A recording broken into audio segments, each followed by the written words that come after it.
Di dunia yang gelap dan kejam, kekuatan bukan sekadar pilihan. Ia adalah satu-satunya jalan untuk bertahan hidup.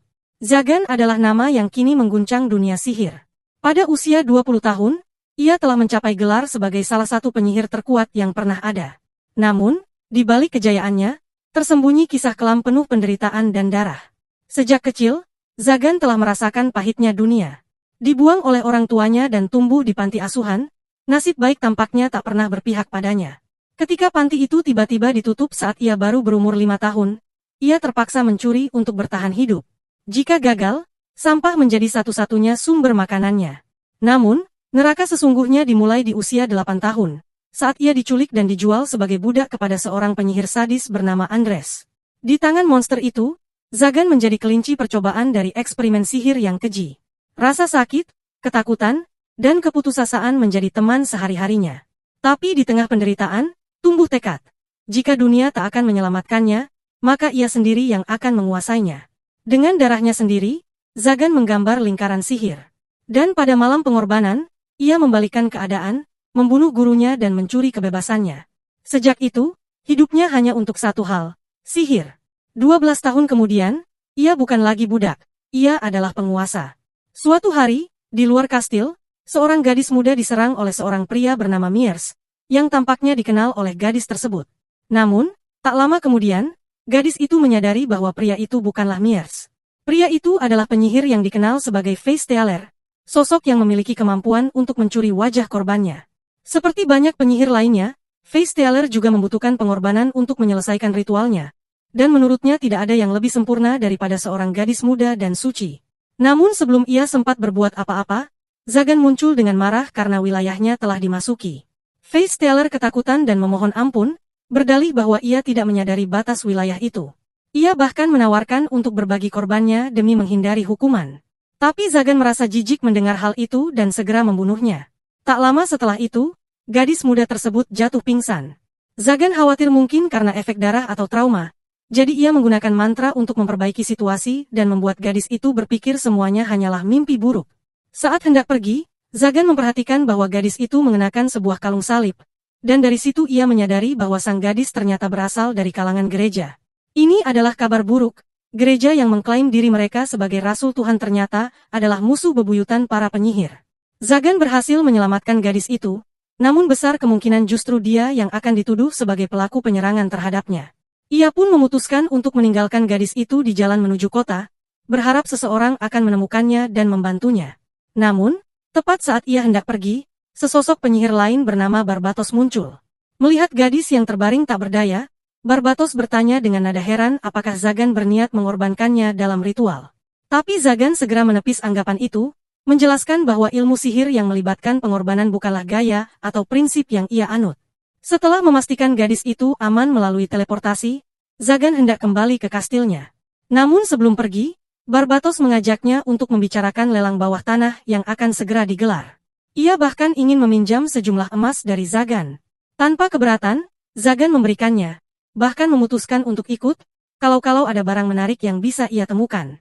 Karena jarang sekali keluar dari tempat tinggalnya, Zagan menyadari bahwa penjagaan di sekitar tampak lebih ketat dari biasanya. Barbatos memberitahu bahwa akhir-akhir ini banyak gadis muda yang diculik oleh para penyihir, dan pihak gereja kini memperketat patroli demi menjaga keamanan. Saat mereka tiba di lokasi lelang, kerumunan besar sudah memenuhi tempat itu, kebanyakan adalah penyihir, termasuk beberapa yang dikenal memiliki kekuatan luar biasa di dunia ini. Barbatos lalu mengungkap bahwa baru-baru ini seorang Archgon bernama Marchosias, yang telah hidup lebih dari 1000 tahun, telah meninggal dunia. Dengan meninggalnya salah satu dari 13 Archgon, maka satu kursi kekuasaan pun kini kosong. Banyak kandidat dari berbagai penjuru dunia berkumpul untuk memperebutkan posisi tersebut, dan ternyata baik Barbatos maupun Zagan termasuk di antara kandidat pilihan. Setelah beberapa saat menunggu, lelang pun dimulai. Barang pertama yang dilelang adalah seorang budak yang dulunya akan dibeli oleh almarhum Marchosias. Namun karena ia telah tiada, transaksi tersebut dibatalkan dan kini budak itu dilelang secara terbuka. Ketika kain penutup dibuka, terlihat bahwa budak itu adalah seorang gadis dari ras legendaris, elf, dengan rambut putih yang sangat langka. Begitu melihat gadis itu, jantung Zagan berdegup kencang. Ada perasaan aneh yang belum pernah ia rasakan sebelumnya. Ia bertanya-tanya dalam hati, perasaan apakah ini? Tanpa ragu, Begitu lelang dibuka dengan harga awal 10.000 emas, Zagan langsung menaikkan tawaran menjadi 1 juta emas. Jumlah itu begitu besar hingga tak ada satupun peserta lain yang berani menyaingi tawarannya, membuat Zagan menjadi pemenang mutlak. Namun perasaan yang tengah ia alami tak mampu ia jelaskan dengan kata-kata. Namun, Zagan memiliki niat tulus untuk menolong gadis itu dan berharap bisa melihat senyum di wajahnya. Ketika Barbatos bertanya jenis sihir apa yang akan digunakan Zagan terhadap sang elf, ia hanya membalas dengan senyum aneh yang mengundang rasa tidak nyaman. Ia kemudian mendekati elf tersebut dan memperhatikan ekspresi sedih di wajahnya, membuatnya berpikir apa yang sebaiknya ia katakan. Tatapannya jatuh pada kalung di leher elf itu, dan sang juru lelang menjelaskan bahwa alat itu adalah sihir pengikat, mencegah para budak melarikan diri. Juru lelang juga menambahkan bahwa sejak ditangkap, gadis itu dibiarkan dalam keadaan alami, yang artinya belum pernah disentuh siapapun. Zagan, masih dengan ekspresi senyum menyeramkan, mengungkapkan keinginannya untuk mendengar suara manis yang mungkin akan keluar dari bibir sang elf, tanpa menyadari betapa mengerikannya pernyataan itu terdengar bagi orang-orang di sekitarnya. Setelah membawa elf itu ke kastilnya, Zagan merasa bingung tentang bagaimana seharusnya ia memulai percakapan agar gadis itu tidak merasa terancam. Ia mempertimbangkan untuk membahas cuaca atau menanyakan pendapat gadis itu tentang kastilnya. Namun sebelum ia sempat bicara, sang elf justru lebih dulu meminta izin untuk bertanya. Mendengar suara lembutnya, Zagan bahkan bertanya-tanya dalam hati apakah dirinya pantas mendengar suara semanis itu.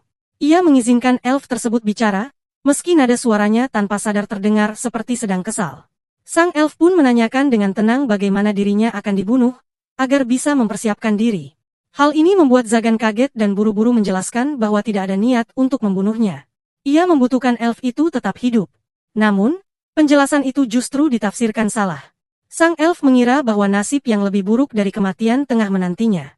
Zagan tak habis pikir bagaimana bisa penjelasannya disalahpahami seperti itu, meski ia sadar suasana kastil yang dipenuhi alat penyiksaan warisan pemilik sebelumnya memang bisa menimbulkan kesan buruk. Ia kemudian menenangkan sang elf dan meyakinkannya bahwa dirinya hanyalah seorang penyihir, bukan penyiksa. Sebelum melanjutkan, ia menanyakan nama elf itu. Sang elf memperkenalkan diri sebagai Nephelia. Saat Zagan menanyakan nama keluarganya, Nephelia hanya menggeleng. Ia heran mengapa Zagan menanyakan hal-hal seperti itu, lalu dengan nada gugup ia menegaskan bahwa dirinya masih perawan. Pernyataan itu justru membuat Zagan terkejut dan panik, menanyakan mengapa Nephelia sampai harus mengatakannya. Gadis itu mengira Zagan mempermasalahkan nilainya sebagai bahan eksperimen. Namun Zagan buru-buru menjelaskan bahwa ia tak berniat menyakitinya sedikitpun. Dengan wajah bingung, Nephelia akhirnya bertanya apa alasan sebenarnya Zagan membeli dirinya.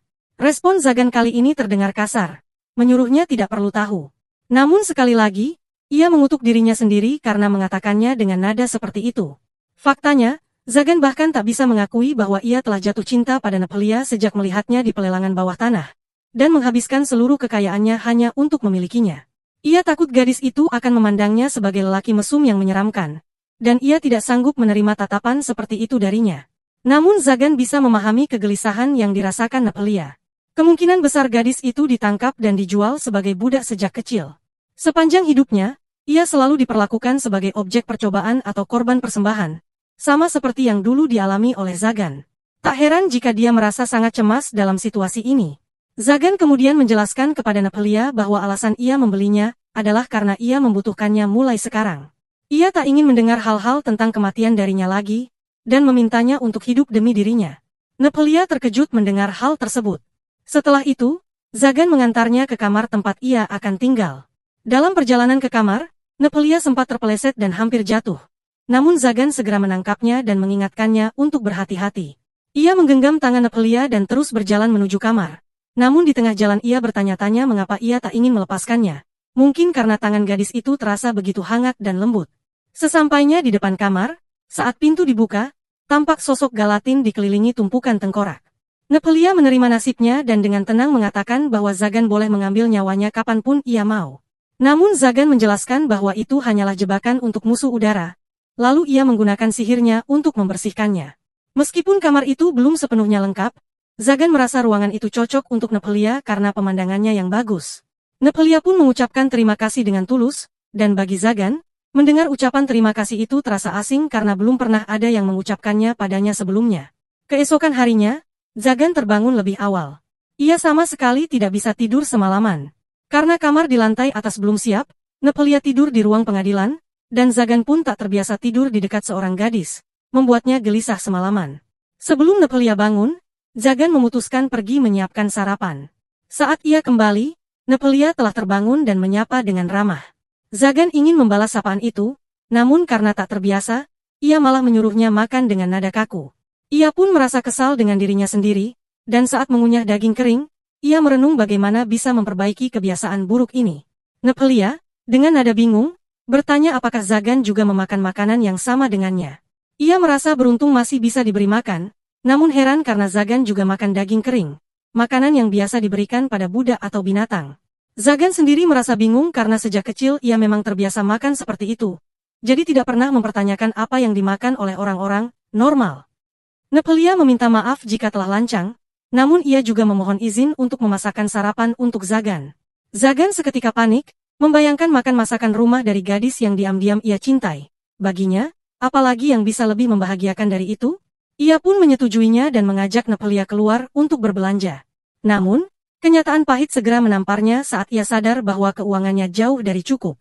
Zagan bahkan tidak mampu membayar transportasi dasar karena seluruh hartanya telah dihabiskan untuk membeli Nepelia. Tanpa pilihan lain, mereka pun memutuskan untuk berjalan kaki. Namun, di tengah perjalanan, mereka melihat sekelompok bandit menyerang kusir dan para penumpang kereta. Awalnya, Zagan tak berniat ikut campur. Tetapi saat melihat ketakutan di wajah Nepelia, ia curiga bahwa mungkin inilah cara dia dulu diculik. Tak sanggup membiarkannya ketakutan lagi, ia pun memutuskan untuk bertindak demi dirinya. Zagan melepaskan sedikit kekuatannya untuk menakut-nakuti para bandit.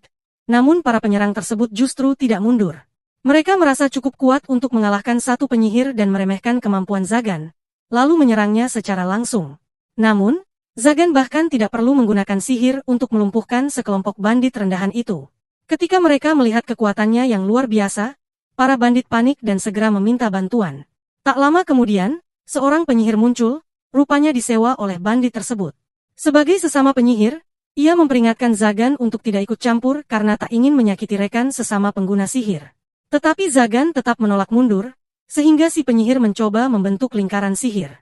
Sayangnya, kekuatan Zagan membuat sihir lawan tidak bisa diaktifkan.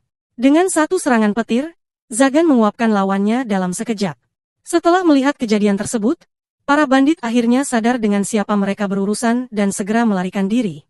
Para penumpang yang diselamatkan menunjukkan rasa terima kasih mereka, dan pemilik kereta menawarkan tumpangan serta sejumlah uang kepada Zagan sebagai bentuk balas budi atas perlindungan yang diberikan hingga mereka tiba di kota. Zagan menerima tawaran itu, namun merasa heran karena biasanya orang-orang tetap takut padanya meskipun sudah diselamatkan. Namun, kali ini mereka tampak lebih tenang, mungkin karena kehadiran Nepelia yang menemaninya.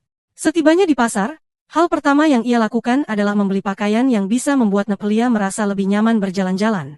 Ia masuk ke sebuah toko pakaian dan disambut oleh pemiliknya, Manuela, yang tampak tidak senang melihat siapa yang datang. Zagan meminta untuk ditunjukkan beberapa pakaian untuk Nepelia, dan meskipun setuju, Manuela menatap tajam ketika melihat kalung di leher Nepelia. Ia lalu membawa Nepelia ke ruang ganti, sementara Zagan berpikir bahwa kalung itu sudah mulai menarik perhatian yang tidak perlu dan ia harus segera mengatasinya. Beberapa saat kemudian, Nepelia keluar dari ruang ganti, dan Zagan terkejut melihat pakaian yang begitu terbuka. Bagi Manuela, pakaian tersebut adalah pilihan yang paling cocok untuk seorang budak, karena memang itu yang biasanya diinginkan oleh para pemilik budak. Tak bisa dipungkiri bahwa penampilan yang dilihat Zagan memang memanjakan matanya. Namun Nepelia tampak mulai malu sehingga ia meminta agar pakaian itu diganti. Manuela pun membawa kostum baru, sebuah pakaian pelayan, yang langsung disukai oleh Nepelia. Setelah urusan pakaian selesai, mereka bersiap untuk pergi, dan Manuela sempat mengatakan kepada Nepelia bahwa ia senang melihat tuannya begitu baik dan perhatian padanya. Dari sana, mereka menuju ke tukang kunci untuk melepas kalung di leher Nepelia. Meskipun Nepelia sendiri tak terlalu keberatan mengenakannya, Zagan merasa terganggu karena selama kalung itu masih ada, gadis itu akan tampak seperti miliknya, bukan sebagai individu. Tukang kunci itu memeriksa kalung tersebut dengan cepat dan langsung meminta maaf karena ia tak sanggup membukanya. Sihir yang digunakan pada kunci itu terlalu kuat. Ia memperingatkan agar jangan mencoba memaksanya, karena jika itu dilakukan, kepala Nepelia bisa terlepas. Satu-satunya cara untuk membukanya adalah dengan kunci asli. Zagan berterima kasih atas informasi tersebut. Namun saat akan membayar, sang tukang kunci menolak. Ia mengingatkan bahwa dulu, Zagan pernah menyelamatkan dirinya dan putrinya. Saat itu mereka kabur karena takut, Tetapi sekarang Zagan terlihat jauh lebih manusiawi, dan ia ingin menunjukkan rasa terima kasihnya. Zagan pun akhirnya membawa kembali uangnya dan pergi, bertanya-tanya apa yang sebenarnya sedang terjadi. Orang-orang bersikap terlalu ramah padanya hingga membuatnya merasa aneh. Namun ia menduga mungkin semua itu karena kehadiran Nepelia. Karena hari sudah semakin malam, Zagan memutuskan untuk makan di sebuah restoran. Saat mereka sedang menunggu makanan, Nepelia tiba-tiba bertanya bagaimana jika ia kabur setelah kalungnya dilepas. Zagan menyadari bahwa kemungkinan itu cukup besar, sebab tidak seperti dirinya, Nepelia tidak memiliki rasa keterikatan padanya. Namun, meski ada kemungkinan ia akan pergi, Zagan sadar bahwa wanita bukanlah benda, dan ia berhak atas kebebasannya. Meskipun begitu, ia tak sanggup menyampaikan semua pikiran itu dan hanya mengatakan bahwa jangan terlalu berharap, karena mungkin mereka bahkan tidak bisa menemukan cara untuk membukanya. Sekali lagi, ia merasa kesal pada dirinya sendiri karena tidak mampu mengutarakan apa yang sebenarnya ia rasakan. Ketika makanan hangat dan segar disajikan, Nepelia teringat masa lalunya, ketika ia bahkan tak diizinkan menyantap makanan yang sama dengan keluarganya. Kini, duduk di sebelah tuannya dan menikmati hidangan enak adalah suatu hal yang sangat ia syukuri.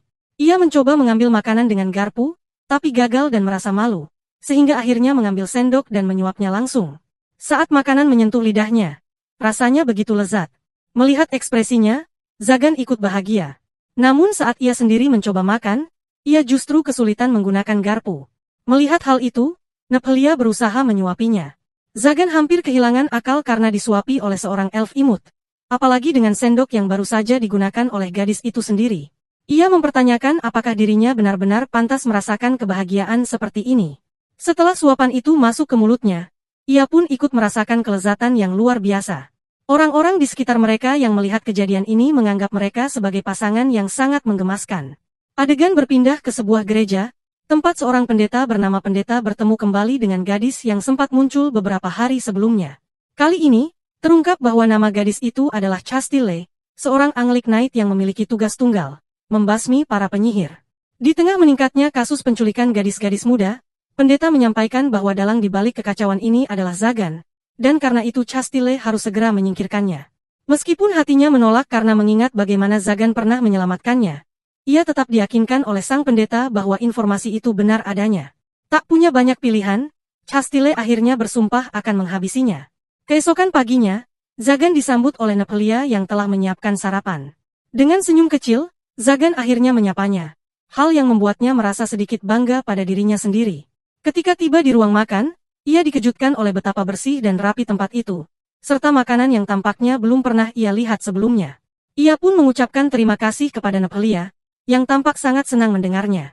Saat ia bertanya di mana makanan milik Nepelia, gadis itu menjawab bahwa ia hanya menyiapkan makanan untuk Zagan saja. Mendengar itu, Zagan memutuskan untuk berbagi. Namun, ia menyadari bahwa Nepelia bahkan tidak menyiapkan kursi untuk dirinya sendiri. Dengan santai namun tegas, Zagan memintanya untuk duduk di pangkuannya.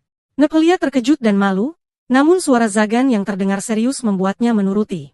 Sambil bertanya-tanya apa yang sebenarnya ia lakukan, Zagan pun menyuapi Nepelia dengan tangannya sendiri sebagai bentuk hukuman, karena tidak mempersiapkan kursi dan makanannya. Setelah sarapan, mereka pergi ke perpustakaan. Di sana, rasa ingin tahu Nepelia tumbuh saat melihat Zagan sedang membaca. Terungkap bahwa meskipun Nepelia adalah seorang elf dengan kualitas mana yang lebih unggul dibanding manusia, ia tidak bisa menggunakan sihir.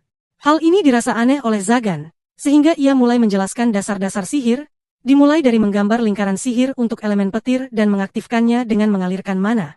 Ia juga menerangkan bahwa kapasitas mana bisa digunakan untuk memperluas jangkauan, durasi, dan efek dari sihir itu sendiri. Ketika melihat simbol tersebut, Nepelia bertanya apakah memungkinkan untuk menambahkan elemen baru ke dalam lingkaran sihir. Zagan merasa kagum atas pengamatan Nepelia, lalu menjelaskan bahwa hal itu memang mungkin, namun kompleks. Menambahkan lingkaran sihir kedua di dalam yang sudah jadi akan mengganggu aliran mana, dan akibatnya kedua lingkaran tidak akan aktif bersamaan. Nepelia kemudian penasaran apakah hal itu berarti memungkinkan untuk menimpa sihir milik orang lain. Zagan menjawab bahwa secara teori memang bisa, dan seseorang yang mampu melakukannya dengan sengaja akan menjadi sosok yang sangat kuat. Walaupun belum ada yang benar-benar berhasil melakukannya, Zagan memiliki ambisi untuk mempelajarinya. Saat Nepelia bertanya alasan di balik keinginannya menjadi lebih kuat, Zagan menjawab bahwa itu semua demi bertahan hidup. Ia pun mengenang masa lalunya, Masa di mana ia harus belajar dengan cara yang menyakitkan bahwa kekuatan adalah satu-satunya jaminan untuk tetap hidup di dunia yang kejam ini. Saat itu juga, Zagan merasakan sesuatu yang aneh. Ia menyuruh Nepelia untuk menyiapkan makan malam sementara dirinya akan menangani gangguan yang datang dari luar. Ternyata Castile telah tiba bersama para kesatria bawahannya. Ia menggunakan pedang khusus untuk menghancurkan penghalang pertahanan kastil. Zagan segera muncul dan menunjukkan rasa jijiknya terhadap mereka. Ia memperingatkan agar mereka segera pergi karena kesabarannya sangat terbatas. Pandangan Zagan tertuju pada pedang yang dibawa Castile, dan ia langsung mengenalinya sebagai salah satu dari 12 pedang suci. Namun, melihat seorang gadis muda sepertinya yang mampu menghunusnya membuat Zagan bertanya-tanya tentang maksud sebenarnya dari pihak gereja. Setelah menatap Castile lebih saksama, ia menyadari bahwa gadis itu adalah orang yang sama seperti sebelumnya. Meskipun telah diperingatkan, para Angelic Knights tetap bersikeras untuk tidak mundur. Tanpa pilihan lain, Zagan melancarkan serangan. Salah satu ksatria mencoba bertahan dengan perisai, namun dengan hanya pukulan dan sentilan, Zagan berhasil menjatuhkan mereka satu persatu. Ia mempertanyakan kepada Castile mengapa ia rela melihat anak buahnya tewas sia-sia. Padahal Zagan bisa saja menghabisi mereka dengan cepat dan membiarkan Castile menyebarkan reputasi jahatnya. Namun, Castile tetap bersikukuh dan melancarkan serangan menggunakan pedangnya. Zagan terus menghindari serangannya. Dan Castile merasa heran mengapa ia tidak melawan balik. Ia tak memahami mengapa seseorang seperti Zagan mau mengotori dirinya dengan sihir. Bagi Castile, sihir adalah akar dari kejahatan yang hanya membawa penderitaan dan penindasan. Dan hal itu tak bisa ia biarkan. Zagan pun bertanya balik tentang peran gereja yang menggunakan pedang suci untuk memburu para penyihir lemah. Menurutnya, orang-orang seperti itu tak punya hak untuk berbicara tentang kebenaran. Namun meski telah diberi pemahaman, Castile menolak menyerah dan menyerang dengan seluruh kekuatannya. Ketika Zagan menahan serangan tersebut, kekuatan dari pedang suci pun bangkit dan membuatnya terlempar hingga menabrak pohon. Kini, Zagan merasa cukup bermain-main dan memutuskan untuk menyingkirkan Castile secara serius. Tapi sebelum ia bergerak, Castile tiba-tiba bertanya apakah Zagan bersedia berpura-pura mati. Ia menjelaskan bahwa gereja takkan berhenti sampai Zagan mati. Bahkan jika ia sendiri gagal, akan ada ksatria malaikat yang lebih kuat dikirim. Ia memohon agar Zagan berpura-pura tewas, meninggalkan sihir, dan menjalani hidup sebagai manusia biasa. Ia masih mengingat bahwa dulu Zagan pernah menyelamatkannya. Perkataan itu mengejutkan Zagan, apalagi datang dari seorang Angelic Knight. Membantu seorang penyihir adalah pelanggaran berat bagi mereka. Meski begitu, Zagan belum bisa menerima untuk meninggalkan sihir. Di saat yang sama, Nepelia muncul, dan para ksatria langsung mencurigainya sebagai penyihir lain. Mereka segera menyerang. Castile berteriak untuk menghentikan mereka, namun terlambat. Sebuah tombak meluncur ke arah Nepelia, tapi untungnya Zagan berhasil menahannya dengan tangan. Sayangnya, tindakan itu membuat Nepelia sangat marah. Dalam kemarahannya, kekuatan besar mulai bangkit dari dalam dirinya. Ia memanipulasi elemen kayu untuk menyerang ksatria dan mencoba mencekiknya. Untungnya, Zagan segera menghentikannya sebelum nyawa ksatria itu melayang. Ksatria itu pun selamat, setidaknya untuk kali ini. Setelah menyaksikan kekuatan luar biasa yang mengerikan, para ksatria malaikat tidak memiliki pilihan lain selain mundur kembali ke dalam kastil. Di sana, Zagan mempertanyakan Nepelia mengapa sebelumnya ia mengatakan tidak bisa menggunakan sihir. Nepelia menjelaskan bahwa apa yang ia lakukan bukanlah sihir, melainkan mistisisme. Sebuah kekuatan ajaib yang memungkinkan seseorang mengakses kekuatan di luar hukum alam hanya dengan keinginan. Di desanya, hanya Nepelia yang memiliki kemampuan ini, yang membuatnya dijuluki anak terkutuk karena kekuatan tersebut dan rambut putihnya. Akibatnya, ia dijauhi oleh penduduk desa dan bahkan keluarganya sendiri, yang sering menyuruhnya untuk mati. Nepelia menjadi seorang yang terasing, dibenci oleh semua orang. Namun, ketika desanya diserang, penduduk yang sebelumnya menghinanya datang memohon agar ia menggunakan kekuatan terkutuknya untuk menyelamatkan mereka, sebagai balas budi karena telah membiarkannya hidup. Nepelia merasa hancur mendengar permintaan itu. Ia ditangkap tanpa perlawanan, sementara mereka yang mencoba melarikan diri diburu dan dibunuh.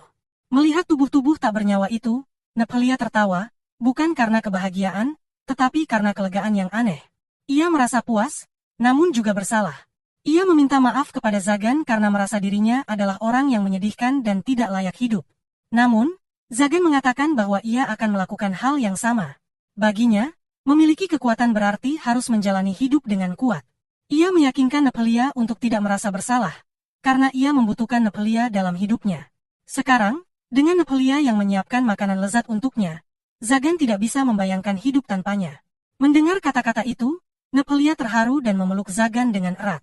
Setelah menenangkan diri, Nepelia meminta maaf karena telah menunjukkan sisi dirinya yang memalukan. Namun, Zagan tidak mempermasalahkannya. Bahkan, ia menyukai sisi tersebut dan ingin Nepelia lebih terbuka padanya. Tak lama kemudian, Zagan menyadari bahwa rasa sakit di tangannya telah hilang. Ia membuka perban dan terkejut melihat lukanya sudah sembuh. Ia menduga bahwa setelah menyentuh Nepelia, kekuatan mistisisme telah menyembuhkannya. Pada malam hari, untuk alasan tertentu, Nepelia berdiri di ruang sidang sambil memeluk bantal. Ternyata, ia ingin tidur bersama Zagan. Zagan panik seperti pria pada umumnya, salah paham bahwa Nepelia ingin berhubungan intim dengannya. Namun, kesalahpahaman itu segera diluruskan ketika Nepelia menjelaskan bahwa alasannya adalah karena hanya ada satu tempat tidur di kastil dan Zagan selalu tidur di kursi. Ia ingin Zagan tidur dengan nyaman. Zagan merasa jijik dengan pikirannya yang tidak murni. Ia berterima kasih kepada Nepelia atas perhatiannya, tetapi menjelaskan bahwa ia tidak bisa meninggalkan tempat itu karena merupakan titik jangkar dari penghalangnya. Mendengar hal itu, Nepelia menemukan solusi dan mengundangnya untuk menggunakan pangkuannya sebagai bantal. Tanpa ragu, Zagan berbaring, merasakan campuran perasaan malu dan kenyamanan. Di atas wajahnya, tampak dua melon besar. Dan saat itu juga Zagan menyadari bahwa Nepelia terlihat sangat malu. Ia pun bertanya-tanya dalam hati, kenapa gadis itu bersikeras melakukan hal seperti ini sejak awal. Ternyata itu adalah cara Nepelia mengungkapkan rasa terima kasih karena Zagan mau menerimanya, meskipun telah mengetahui kekuatan aneh yang dimilikinya. Zagan menghargai niat itu, namun mengatakan bahwa tidak perlu terus-menerus mengucapkan terima kasih, sebab semua yang telah Nepelia lakukan sejauh ini sudah cukup berarti baginya. Kemudian, Zagan bertanya apakah Nepelia tertarik untuk mempelajari sihir. Ia menyadari bahwa hari ini, gadis itu tidak mampu mengendalikan kekuatannya sama sekali. Meski belum yakin apakah sihir akan membantunya memahami kekuatan mistis miliknya, menurutnya itu tetap patut dicoba. Nepelia pun memutuskan untuk mulai belajar esok harinya.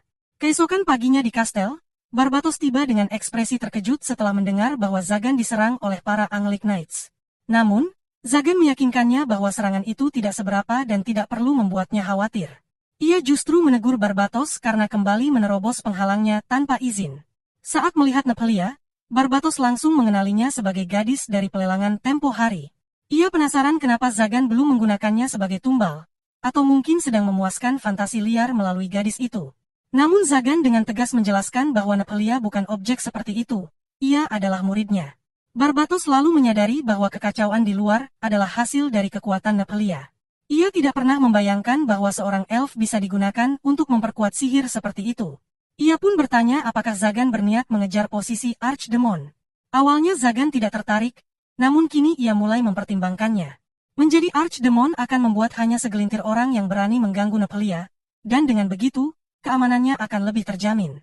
Meski begitu, Zagan merasa kecil kemungkinan ia terpilih karena dirinya baru menjalani dunia sihir selama 10 tahun.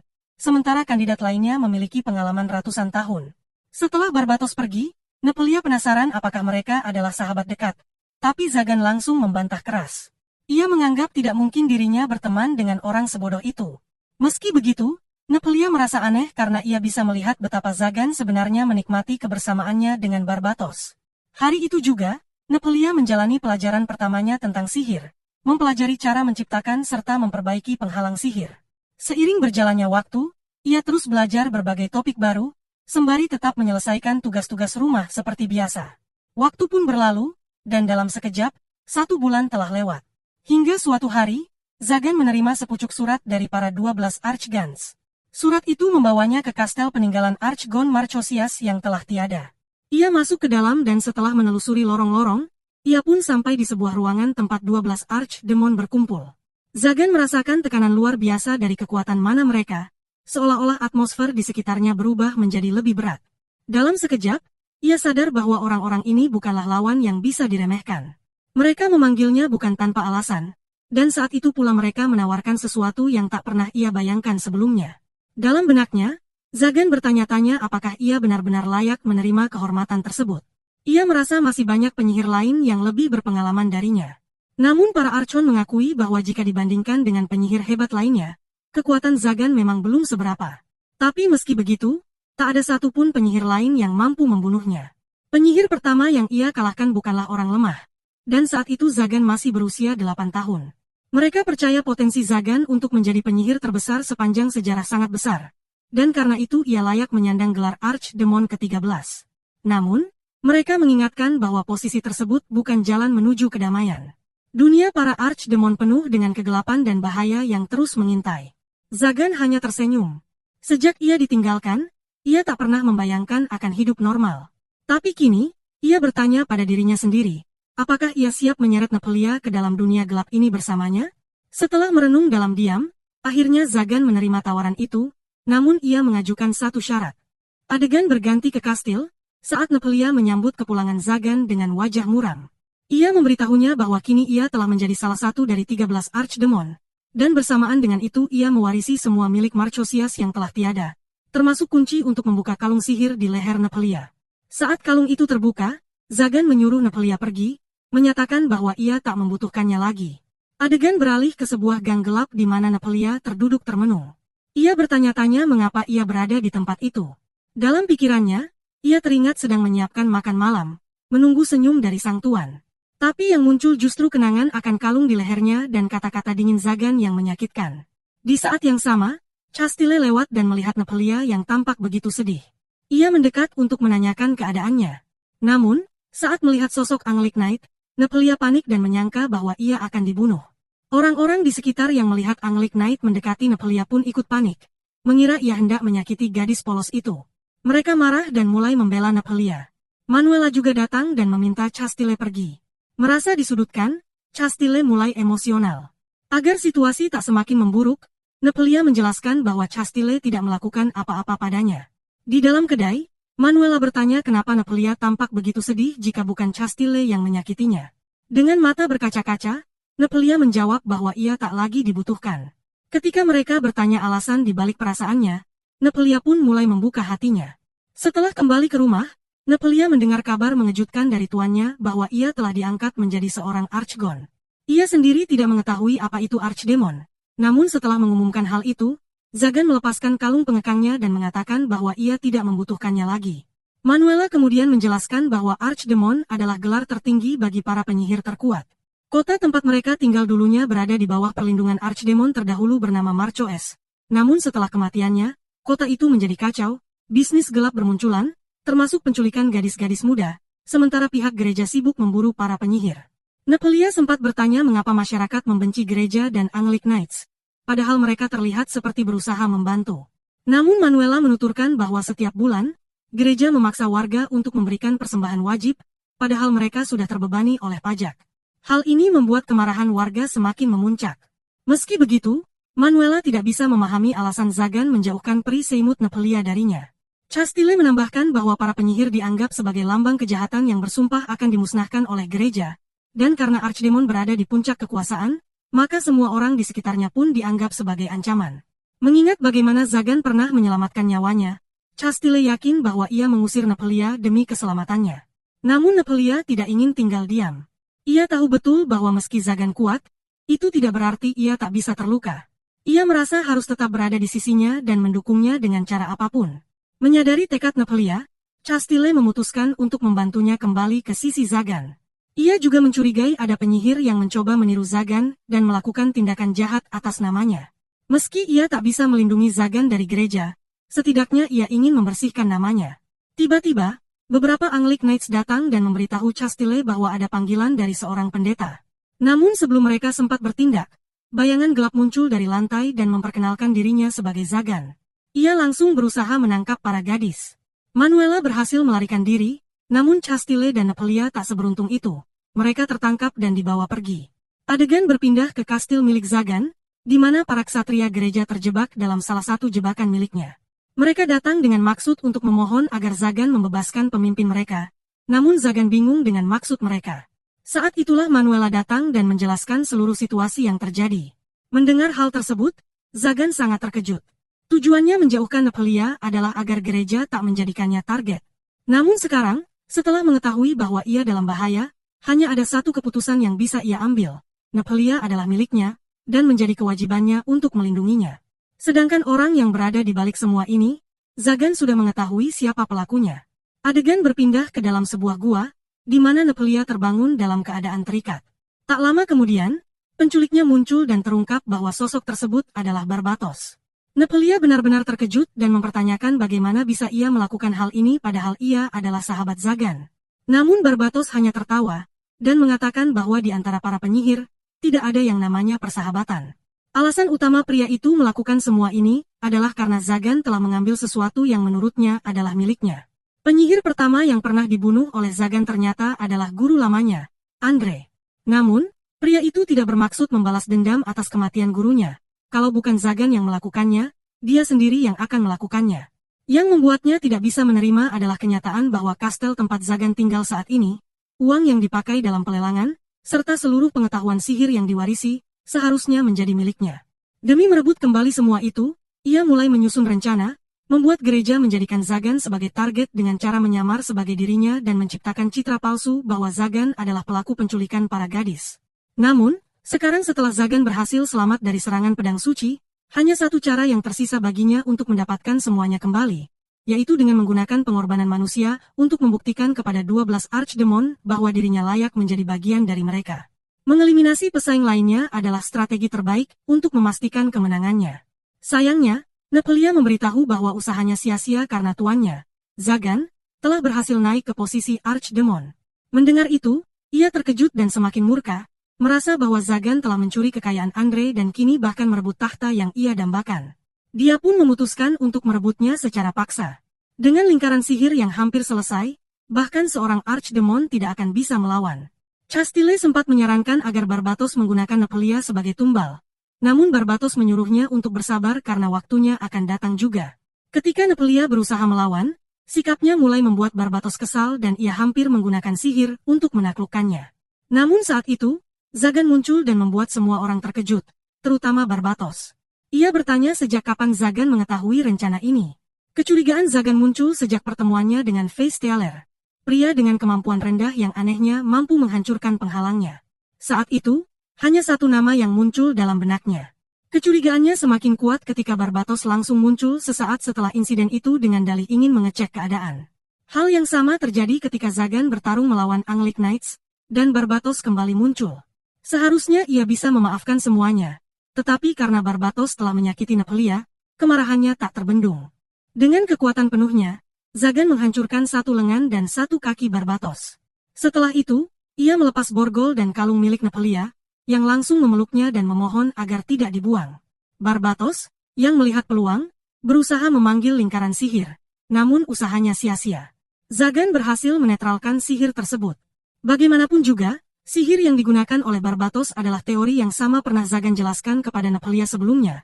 Jika seseorang menggunakan sihir yang identik dengan lawannya, ia bisa mengambil alih atau membatalkannya. Meski Barbatos mencoba membuat banyak lingkaran sihir, semuanya dibatalkan oleh Zagan. Dengan berbagai mantra kuat, Zagan memberikan pukulan telak. Menyadari bahwa dirinya tidak mungkin menang, Barbatos memohon agar Zagan mengampuninya dan berjanji tidak akan pernah muncul di hadapannya lagi. Zagan menghantam tanah dengan tinjunya sambil menyadari bahwa jika dia benar-benar membunuh Barbatos, maka tak akan ada lagi teman minum untuknya. Meskipun amarahnya terhadap Barbatos karena telah melukai Nepelia tidak akan pernah padam, Zagan juga tidak bisa menghapus kenangan masa kecil mereka bersama. Dahulu, ketika kemampuan sihir Barbatos jauh melebihi miliknya, pria itu punya kesempatan untuk menghabisinya, namun justru memilih untuk membimbingnya mempelajari sihir. Zagan tidak tahu alasan pasti mengapa Barbatos tidak membunuhnya saat itu, dan dia juga tidak tertarik mengetahuinya. Karena masa lalu itu, kali ini dia memutuskan untuk memaafkan Barbatos, asalkan sebagai gantinya pria itu bersedia membelikannya minuman. Namun, situasi tiba-tiba berubah saat lingkaran sihir di tanah mulai aktif. Barbatos bersumpah bahwa bukan dia yang mengaktifkannya, dan Zagan segera menyadari bahwa saat dia menghantam tanah tadi, dia tanpa sadar telah menyalurkan mana ke dalamnya. Panik mulai merayapi pikirannya, dan dia berteriak agar semua orang segera melarikan diri. Sayangnya, sebelum siapapun sempat bergerak, ledakan besar mana terpancar dari lingkaran tersebut. Dengan ekspresi cemas, Zagan menuntut penjelasan dari Barbatos, yang kemudian mengakui bahwa itu adalah lingkaran pemanggil iblis sejati. Proses pemanggilan pun selesai, dan sesosok iblis sejati muncul. Tapi karena tidak ada pengorbanan yang diberikan, sosok itu hanya versi tak sempurna yang tidak memiliki kekuatan penuh iblis sejati. Walau demikian, Zagan segera menyadari bahwa tidak ada peluang menang dalam menghadapi makhluk sebesar itu. Dia membandingkan tekanan yang dia rasakan dengan saat berhadapan langsung dengan Archdemon, dan menyimpulkan bahwa bahkan waktu itu tekanan tidak seberat ini. Tak peduli seberapa besar kekuatan yang dimiliki seorang manusia, itu tetap tak sebanding dengan kekuatan dewa atau iblis. Ketakutan akan kematian mulai menjalari tubuhnya. Namun, hal mengejutkan terjadi. Iblis tersebut justru berlutut padanya dan memanggilnya sebagai raja, menanyakan perintahnya. Zagan dengan cepat menyadari bahwa lambang yang dia miliki adalah alasan iblis itu tunduk. Dia sendiri tidak tahu pasti apa kekuatan atau tujuan dari lambang itu. Tetapi untuk saat ini, dia memerintahkan iblis tersebut untuk kembali ke tempat asalnya. Tanpa membantah, iblis itu pun menghilang. Setelah itu, gua mulai runtuh. Zagan segera menggendong Nepelia dan membiarkan yang lain naik ke tubuhnya. Menggunakan kekuatannya, dia membawa semuanya keluar dari gua dengan selamat.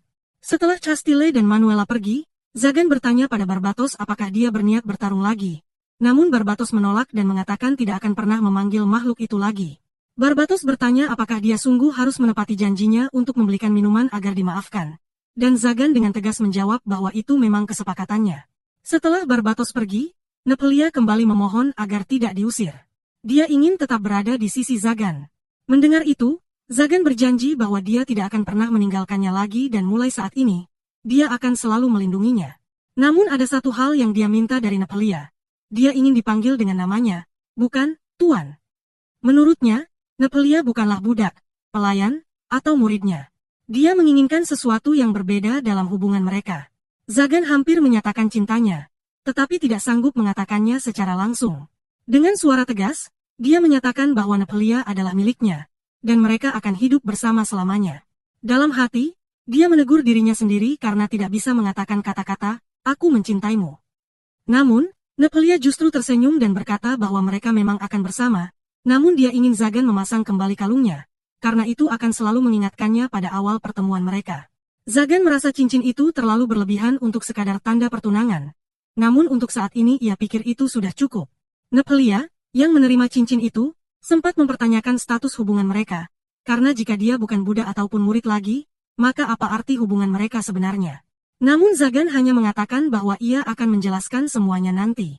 Sementara itu, berita tentang munculnya Archdemon baru telah menyebar ke seluruh penjuru kota. Berbeda dari sebelumnya, di mana orang-orang memandang Zagan dengan ketakutan dan kebencian, kini sebagian besar warga mulai melihatnya sebagai sosok yang tenang dan bahkan menyenangkan, terutama karena ia kini dikenal memiliki calon istri seorang elf. Di sisi lain, di dalam gereja, Castile dengan tegas menolak perintah untuk memimpin perburuan terhadap Zagan. Ia merasa tidak sanggup mengkhianati pria yang telah menyelamatkan hidupnya sebanyak 2 kali. Ia menegaskan bahwa Zagan tidak bersalah dan tidak terlibat dalam kasus penculikan yang sedang marak. Namun sang pendeta tetap tidak mempercayainya dan mempertanyakan bagaimana bisa seorang Angelic Knight membela seorang penyihir. Tanpa banyak pertimbangan, Castile dicopot dari posisinya sebagai Angelic Knight. Para bawahannya mencoba membela dirinya dengan mengingatkan akan jasa-jasanya di masa lalu. Namun sang pendeta tetap bersikeras dan bahkan merampas pedang sucinya. Meski ia mengaku menyesal harus melakukan hal ini, namun aturan tetaplah aturan. Ia mencoba menenangkan Castile dengan mengatakan bahwa karena pedang suci memilih pemiliknya sendiri, maka mungkin di masa depan ia akan mendapatkannya kembali. Untuk sementara, satu-satunya yang bisa ia berikan hanyalah perlindungan politik. Yang jelas tidak cukup untuk menghadapi kedatangan seorang pria yang sangat ditakuti, Raphael, Angelic Knight paling kejam yang segera menuju kota tersebut. Castile langsung dilanda kepanikan, curiga bahwa Raphael datang untuk menghukumnya karena membela Zagan. Di dalam kastil, Zagan tengah menyelidiki identitas iblis yang pernah ia lihat. Tetapi saat itu juga Nepelia membuka pintu perlahan, berusaha menyelinap masuk untuk memberinya kejutan. Namun sebelum ia berhasil, Zagan sudah lebih dulu menyadarinya dan berbalik.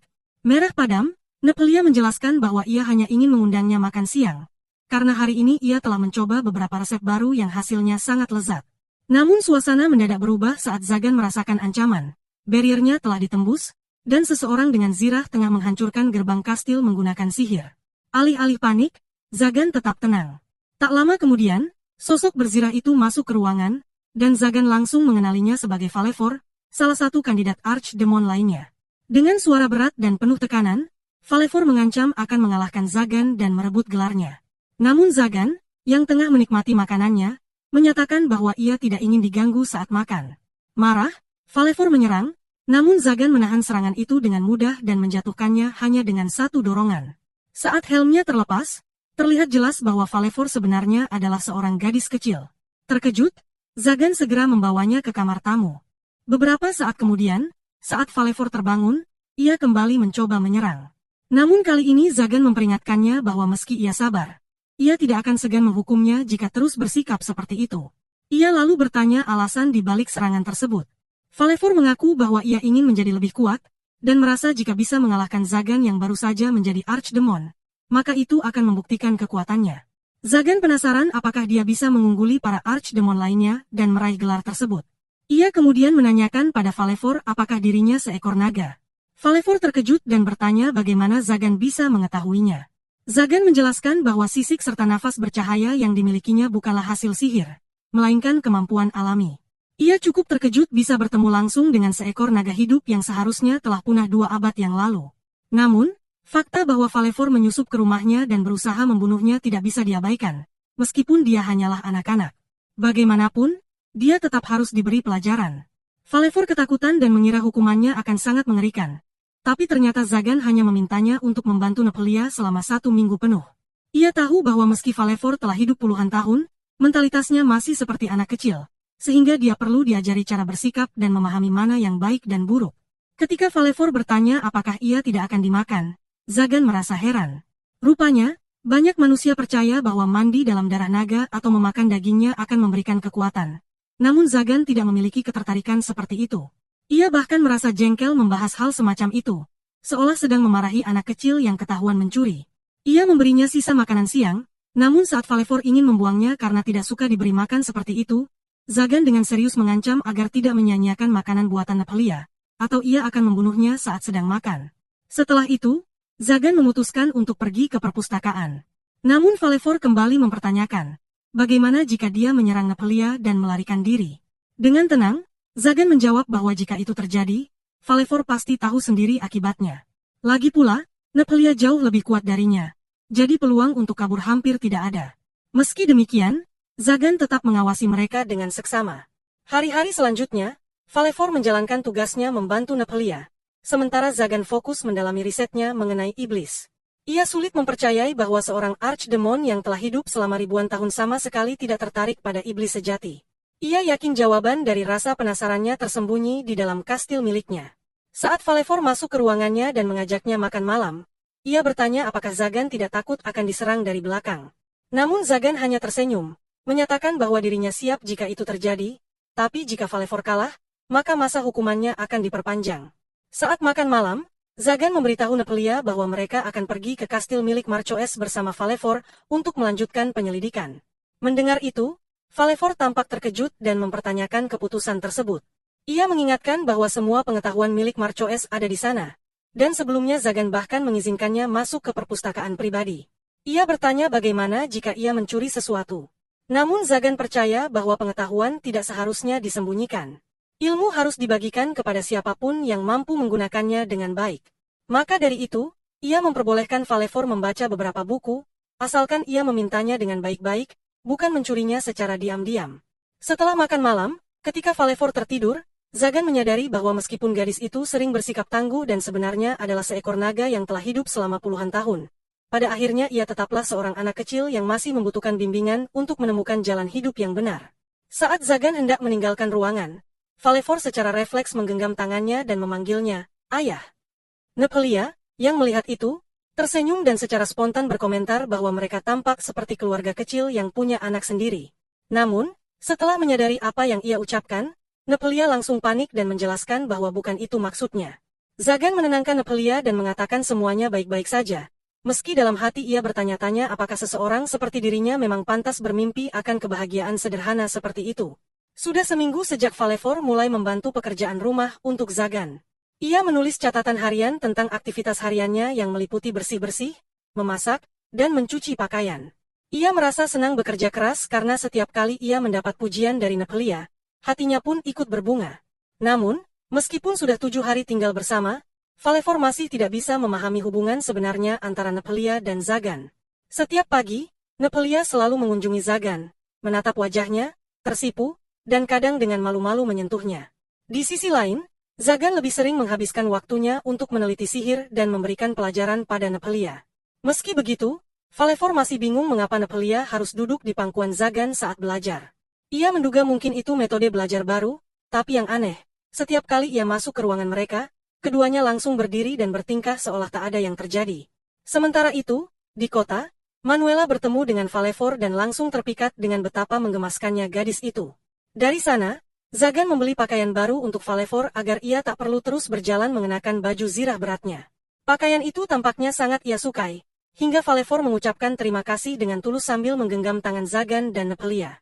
Saat itu, Zagan merasakan sesuatu yang unik dalam hatinya, sebuah dorongan kuat untuk melindunginya. Di perjalanan, mereka bertemu dengan Chastile yang langsung terkejut saat melihat ketiganya bersama. Ia tak menyangka bahwa dalam waktu sesingkat itu Zagan dan Nepelia sudah seperti pasangan yang memiliki anak. Zagan dibuat bingung dan menegurnya karena langsung berasumsi macam-macam seolah mereka terlibat dalam cinta terlarang. Ia lalu memperkenalkan Falefor kepada Chastile. Namun ketika tiga ksatria Anglik lainnya muncul, Falefor tampak marah.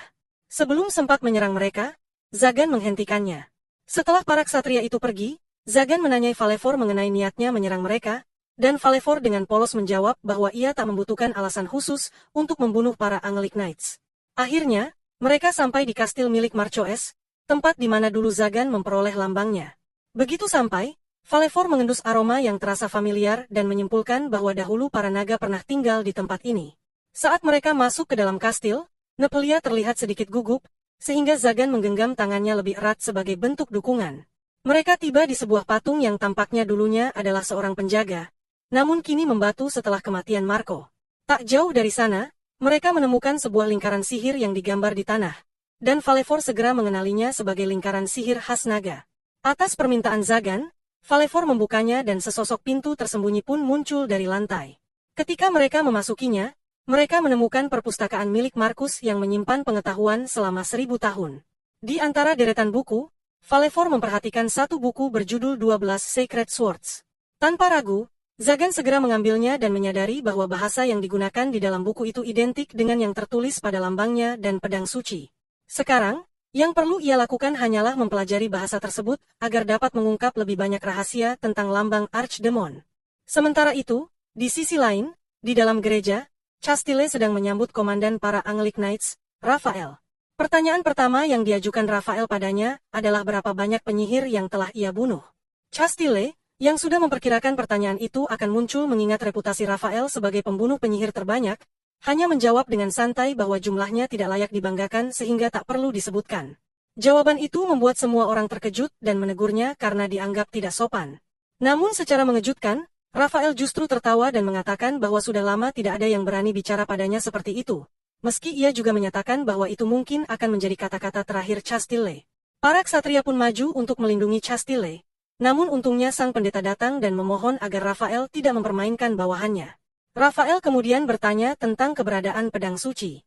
Selama orang yang terpilih masih hidup, pedang itu tidak akan bisa digunakan oleh orang lain, yang berarti satu-satunya cara adalah menyingkirkan Chastile agar pewaris baru bisa muncul.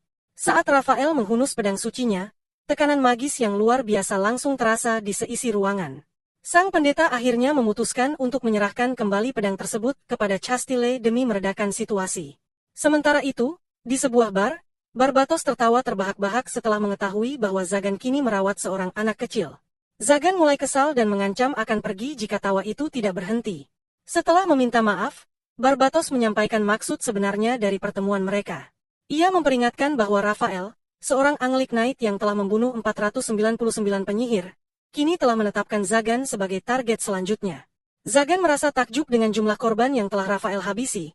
Namun ketika mendengar rumor bahwa Raphael konon pernah memakan daging naga, Zagan mulai berpikir bahwa kemungkinan itu bisa jadi benar. Ia pun bertanya-tanya mengapa Barbatos tiba-tiba menjadi begitu ramah dan memilih untuk berbagi informasi sepenting ini dengannya.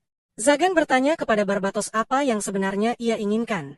Barbatos mengungkapkan bahwa ia ingin mengelola harta peninggalan Maru, namun Zagan menolak. Ia tahu jika keinginan itu dipenuhi, maka Barbatos pasti akan menyembunyikan informasi yang tak ingin dia perlihatkan. Sebagai gantinya, Zagan setuju untuk memberinya beberapa buku. Barbatos menerima, namun menegaskan bahwa dialah yang akan memilih buku-buku tersebut. Namun sebelum kesepakatan dilanjutkan, Raphael tiba-tiba memasuki bar. Zagan tetap tenang. Tetapi di sisi lain, Barbatos dan pengunjung lain di bar mulai panik, bahkan beberapa jatuh pingsan hanya karena tatapan tajam Rafael. Saat Barbatos hendak menyerang, Zagan menahannya karena merasa Rafael tidak datang untuk bertarung. Tidak ada aura haus darah darinya. Ia mengusulkan agar mereka duduk dan berbincang sambil minum. Rafael pun duduk dan mengatakan bahwa setelah mendengar kabar tentang munculnya Archdemon baru, ia datang hanya untuk bertemu langsung. Zagan merasa aneh karena pria yang terkenal sebagai pembantai para penyihir itu tidak menunjukkan niat membunuh. Padahal ada dua penyihir di hadapannya. Rafael menjelaskan bahwa ia tidak membunuh demi kesenangan, melainkan hanya mereka yang memilih jalan kejahatan. Ia kemudian menanyakan kepada Zagan seberapa kuat Castile saat mereka bertarung. Zagan menjawab bahwa dibandingkan lawan-lawannya yang terdahulu, Castile adalah yang paling tangguh. Mendengar itu, Rafael menyimpulkan bahwa Castile menjadi ancaman besar bagi gereja dan oleh karena itu harus dieliminasi. Barulah Zagan menyadari pengorbanan besar yang telah dilakukan oleh Castile, melepaskan jabatannya demi menghentikan pengejaran terhadap dirinya. Ia tak menyangka bahwa Castile adalah orang yang rela mengorbankan diri seperti itu. Kini, setelah Rafael mengetahui adanya hubungan antara mereka, Zagan curiga Rafael akan mengincarnya. Zagan dengan tegas mengatakan bahwa ia tidak akan membiarkan hal itu terjadi. Castile memiliki banyak teman di kota ini, dan jika mereka kehilangan dia karena ulahnya, maka ia sendiri yang akan bertanggung jawab. Rafael hanya tertawa dan pergi begitu saja. Barbatos mendesak agar Zagan membunuh Rafael mumpung ada kesempatan.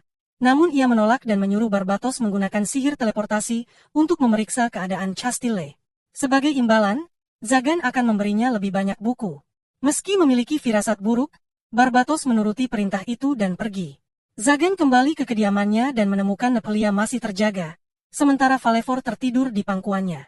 Melihat pemandangan itu, Zagan bertanya dalam hati apakah ia harus menyingkirkan Rafael, karena pria itu bisa saja telah membunuh naga dan memakan dagingnya, yang tentunya sangat berbahaya bagi Valefor. Tiba-tiba Barbatos kembali, membawa tubuh Castile yang tak sadarkan diri akibat keracunan. Valefor terbangun dan begitu melihat pedang suci, kemarahannya meledak. Ia hendak menyerang, namun Zagan menahannya. Dalam kemarahannya, Valefor mempertanyakan bagaimana mungkin Zagan bisa tetap tenang, padahal para Angelic Knights adalah pelaku yang membunuh ayahnya. Zagan bertanya apakah Castile yang melakukan itu, dan saat Valefor menggeleng, ia mengatakan bahwa membunuh Castile pun tidak akan membalaskan kematian ayahnya. Untuk membalas dendam dengan sempurna, kata Zagan, seseorang harus menunggu saat yang tepat agar musuh benar-benar merasakan penderitaan dan mati dalam keadaan menyakitkan. Mendengar itu, Valefor bertanya apakah Zagan pernah merasakan membalas dendam. Zagan mengatakan bahwa memang benar ia telah membalaskan dendam Valefor, namun prosesnya terlalu singkat, sehingga ia berencana mengajarkan bagaimana cara membalas dendam yang sesungguhnya. Tak lama setelah itu, Castile terbangun, dan Zagan langsung menanyakan apakah ia masih mengingat siapa yang memberinya racun. Yang bisa Castile ingat hanyalah bahwa ia menerima sepucuk surat, lalu bertemu seseorang yang mengaku mewakili seorang bernama Orabos.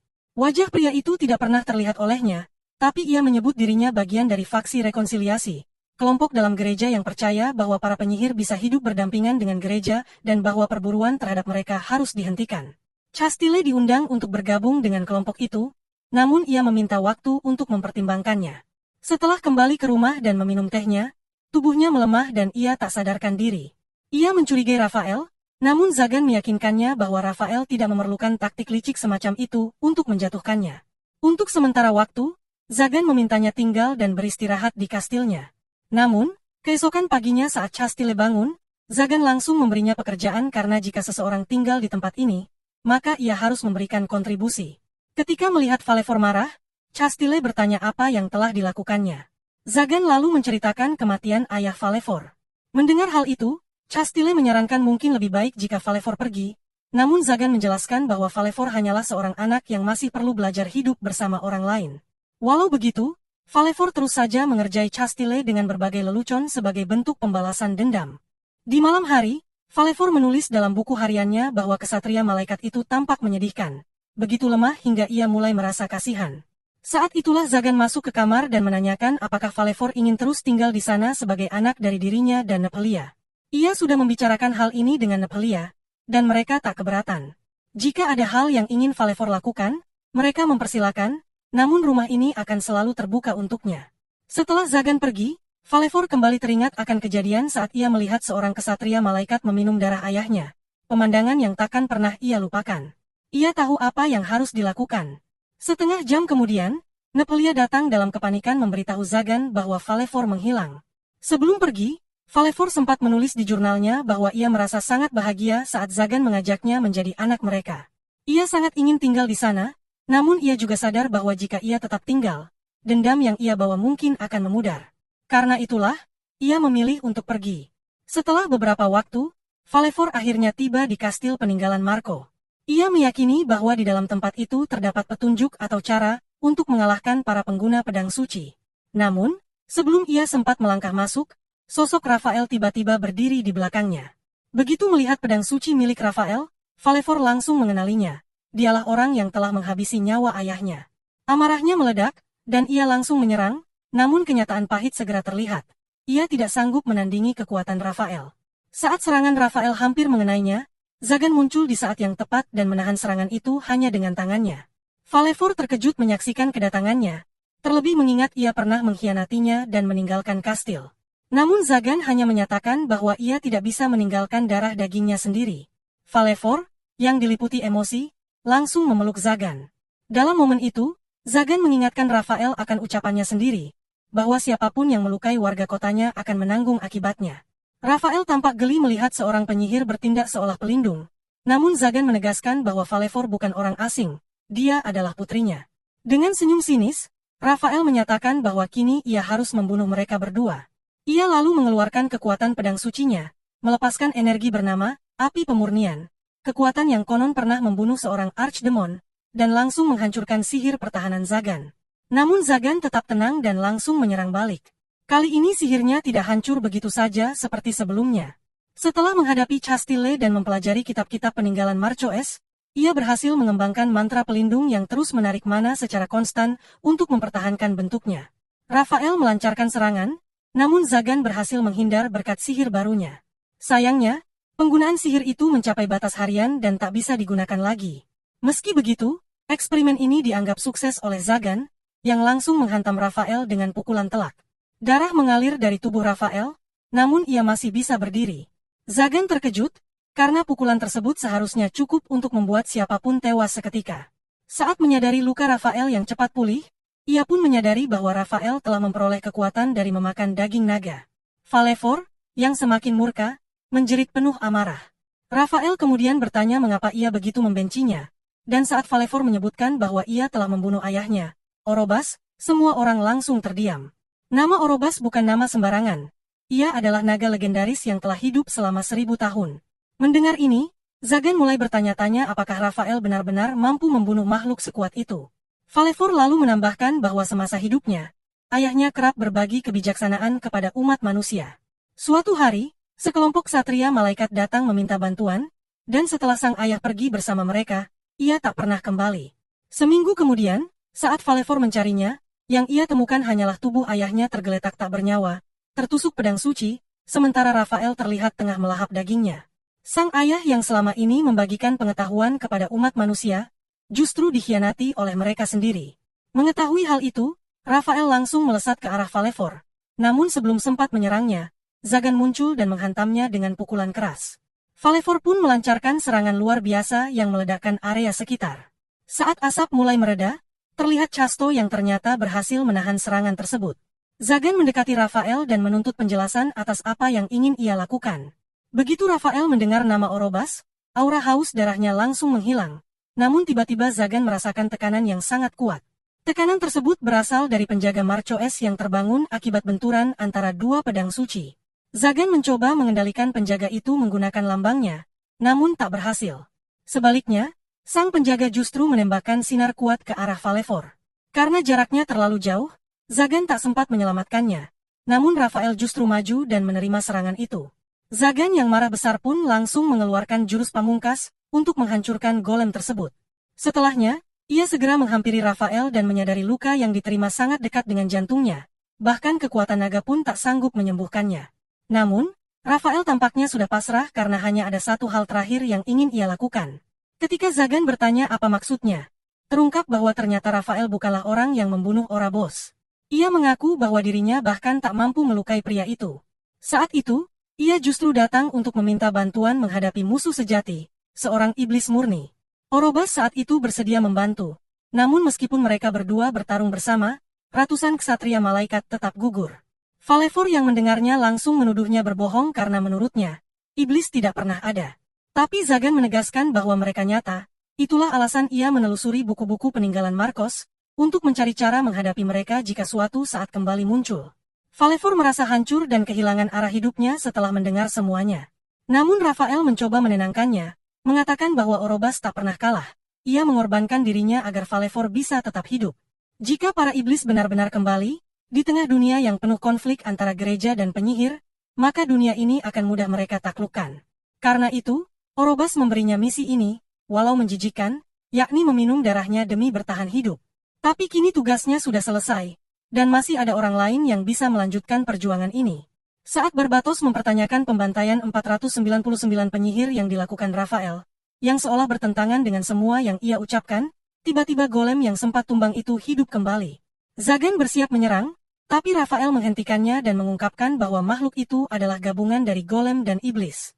Inilah iblis yang pernah mereka kalahkan bersama Orobas, dan kemungkinan besar, setelah itu Marcoes mengambil tubuhnya dan menjadikannya boneka. Meski kekuatannya tak sekuat dulu, ia tetaplah iblis, dan tampaknya tak bisa mati. Zagan memahami bahwa situasinya tidak akan mudah diatasi, terutama dengan Rafael yang sedang terluka dan potensi bahaya yang bisa menimpa Valevor, sehingga ia memutuskan untuk menghadapi semuanya seorang diri. Castile merasa tersisihkan dan mempertanyakan keputusan itu, namun Zagan menjelaskan bahwa karena ia telah diracuni, ia tak ingin mengambil risiko lebih besar. Namun Castile menegaskan bahwa dirinya masih sanggup bertarung. Ia merapalkan mantra yang memunculkan pedang pemurnian, lalu menerjang ke depan dan menahan serangan dari golem. Memanfaatkan celah yang diciptakan, Zagan mengerahkan sihirnya untuk memperkuat pukulannya. Namun, bagian-bagian tubuh golem yang hancur kembali tersambung oleh bayangan hitam misterius. Melihat hal itu, Castile langsung menyerang entitas tersebut agar regenerasi golem terhenti. Tanpa pilihan lain, Zagan melepaskan sihir barunya yang menciptakan nyala api hitam dan akhirnya berhasil memusnahkan golem untuk selamanya. Setelah pertarungan usai, Zagan bertanya alasan mengapa Rafael membunuh begitu banyak penyihir. Ternyata bukan karena keinginannya, tetapi karena para penyihir selalu menyerangnya lebih dulu. Meski ia menyapa dengan senyum lebar, mereka justru merasa terancam dan menyerang, memaksanya membunuh demi membela diri. Ketika ditanya tentang pertemuannya di bar, Rafael menjelaskan bahwa ia datang untuk memperingatkan bahwa Castile sedang dalam bahaya. Castile, yang terkejut, masih ingat saat pertemuan pertama Rafael menanyakan jumlah penyihir yang pernah ia bunuh. Rafael mengungkapkan bahwa itu adalah cara untuk menilai apakah dia layak menjadi bagian dari faksi rekonsiliasi. Jika Castile adalah tipe yang membenci para penyihir, maka ia tak akan pernah diajak bergabung. Mendengar ini, Zagan menyadari bahwa ekspresi wajah Rafael yang selalu tersenyum justru menjadi sumber kesalahpahaman yang menimbulkan rasa takut, seperti halnya wajah Zagan sendiri di mata orang-orang. Menjelang ajalnya, Rafael mengemban satu tugas terakhir, membasmi orang yang mencoba meracuni Castile. Adegan kemudian berpindah ke gereja, tempat seorang pendeta menunjukkan kepanikan saat tidak mengetahui keberadaan Castile. Saat sang ksatria tak bisa memberitahu lokasi Castile, wajah asli pendeta itu mulai terlihat. Dialah dalang yang mencoba membunuh Castile, dan jika Rafael tak datang ke kota itu, mungkin ia sudah berhasil. Bagi sang pendeta, Castile harus mati agar pedang suci dapat diwariskan tanpa menimbulkan kerusakan pada pemilik berikutnya. Ia sudah lama memegang prinsip bahwa siapapun yang menentang perintahnya atau ragu membunuh penyihir pantas mati. Tiba-tiba, Rafael yang terluka berat menerobos masuk ke dalam gereja. Pendeta itu tidak tahu alasan kedatangannya, namun memanfaatkan kesempatan untuk menawarkan obat yang ternyata adalah racun. Namun, sebelum sempat melanjutkan tipu dayanya, lengannya ditebas tanpa ampun. Saat pendeta berteriak kesakitan, Rafael menyumpal mulutnya dengan sepatu dan berkata bahwa ia tak akan membiarkan orang tua busuk seperti dirinya menghancurkan masa depan seorang anak muda yang masih memiliki harapan. Keesokan harinya, suasana berpindah saat Castile datang membawa kabar mengejutkan. Sang pendeta telah ditemukan tewas. Ia memang telah lama mencurigai bahwa pendeta itulah dalang di balik peracunan tersebut, terutama karena keyakinannya yang sangat fanatik terhadap doktrin gereja. Kini, Castile harus menangani berbagai tanggung jawab baru, mulai dari mengelola gereja hingga menggantikan posisi penting yang sebelumnya dipegang oleh Rafael. Namun sebelum ia pergi, Rafael muncul dan menyatakan bahwa ia senang Castile telah memutuskan bergabung dengan fraksi. Hal itu membuat Castile terkejut karena ia yakin Rafael telah mati. Ternyata, malam sebelumnya, ketika Rafael mendekati kastil, penghalang sihir mendeteksinya. Ia datang bukan untuk bertarung, melainkan menyerahkan dirinya kepada Valevor sebagai penebusan atas kematian ayahnya. Namun setelah mengetahui kebenaran tentang kematian ayahnya, Valevor menolak balas dendam dan malah memerintahkannya untuk mengabdi pada Zagan. Dengan kekuatan naga milik Valevor dan mistisisme dari Nepelia, luka parah yang dideritanya sembuh seketika. Kini, ia tidak lagi menjabat sebagai komandan para ksatria malaikat, melainkan telah menjadi bawahan Zagan. Castile merasa lega mendengar hal itu. Setelah Castile pergi, Barbatos datang dengan santai dan meminta sarapan. Namun ditolak oleh Zagan yang menyuruhnya kembali mengawal Castile. Menjelang siang, di pasar, kabar tentang Zagan dan Nepelia yang telah mengangkat seorang anak sebagai putri mereka sudah menyebar luas. Banyak orang menganggap mereka keluarga yang manis. Seusai belanja kebutuhan makan malam, Nepelia bertemu Manuela dan memberikannya masakan baru yang baru saja ia pelajari. Saat mereka berbincang, Zagan melihat sebuah fonograf tua di salah satu kios. Ia begitu terpesona melihat benda antik itu. Manuela menjelaskan bahwa alat itu rusak dan dibelinya dari anak-anak jalanan, karena tak ada yang berminat membelinya. Hal itu mengingatkan Zagan pada masa lalunya ketika ia harus mengais barang-barang bekas, untuk dijual demi bertahan hidup. Ia pun memutuskan membeli fonograf itu dan berencana memperbaikinya nanti di rumah. Sementara itu, di Mansion, Barbatos dan Castile sedang duduk bersama menikmati teh sambil menunggu yang lain pulang. Untuk mencairkan suasana yang canggung, Castile mencoba membuka percakapan ringan, namun Barbatos sama sekali tidak menggubrisnya. Tak lama kemudian, Nepelia dan yang lainnya kembali. Castile bergabung dengan Nepelia untuk menyiapkan makan malam, sementara Zagan dan Barbatos menuju perpustakaan. Barbatos menyuruh Zagan untuk segera melakukan sesuatu terhadap gadis gila itu, karena jika terus dibiarkan, cepat atau lambat dia akan mencelakai dirinya sendiri. Seumur hidupnya, Barbatos belum pernah melihat perempuan seceroboh itu, menumpahkan teh, menabrak rak, dan mengacaukan pekerjaannya sendiri. Jika dia tidak mengawasinya setiap saat, pasti akan ada insiden. Namun Zagan justru bertanya balik, apa salahnya kalau begitu? Ia menyarankan Barbatos untuk selalu berada di sisinya saja. Barbatos hanya bisa terdiam mendengar jawaban itu. Beberapa jam kemudian, Zagan berhasil memperbaiki fonograf, dan suara musik yang lembut mulai mengalun memenuhi ruangan, menciptakan suasana yang menenangkan. Semua orang tampak menikmati alunan nada tersebut, dan tak lama kemudian mereka berkumpul untuk makan malam. Melihat beragam hidangan yang tersaji, Castile memuji aroma menyegarkan yang memikat dengan perpaduan rasa yang unik. Namun Barbatos malah tertawa dan menggoda, bertanya mengapa Castile mencoba bersikap dewasa padahal masih tidur dengan boneka. Mendengar itu, Castile panik dan penasaran dari mana Barbatos tahu. Zagan segera menegur Barbatos, mengatakan bahwa pria itu hanya mabuk sedikit. Nepelia kemudian memberitahu bahwa saat Castile pingsan, Barbatoslah yang membawanya ke tempat ini untuk diobati. Menyadari hal itu, Castile pun mengucapkan terima kasih. Namun Barbatos menjawab dengan santai agar terima kasih itu disimpan saja sampai ia tumbuh menjadi wanita yang lebih anggun. Mendengar ucapan itu, Castile hanya bisa tersipu, sementara Barbatos memilih untuk tidur setelah makan malam selesai. Ketika malam semakin larut dan semua penghuni kastel tertidur, hanya Nepelia dan Zagan yang masih terjaga di ruang pengadilan. Mereka duduk tenang, mendengarkan musik yang masih mengalun, menikmati ketenangan tanpa gangguan siapapun. Dalam suasana damai itu, Zagan menatap Nepelia dan mengajaknya menari. Nepelia menyambut ajakan itu, dan sepanjang malam mereka menari bersama, saling menggenggam tangan dalam kehangatan yang tak terucapkan.